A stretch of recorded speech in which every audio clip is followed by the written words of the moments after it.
খালতো ভাইয়ের বিয়েতে ছোট্ট একটি ভিডিও করলাম। এরকম বিয়ে এখনকার সময় আর দেখা যায় না।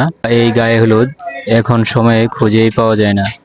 বর্তমানে ডিজিটাল সময়ে ডিজিটাল ভাবে মানুষ গায়ে হলুদ দেয়, কিন্তু আদি যুগে যে গ্রামের বিয়েতে এই ধরনের দৃশ্য দেখা যেত, বর্তমানে এই ধরনের দৃশ্য বা এই ধরনের গায়ে হলুদ দেখা যায় না বললেই চলে। তাই আপনাদের মাঝখানে পুরাতন সংস্কৃতি নিয়ে আমরা হাজির হলাম।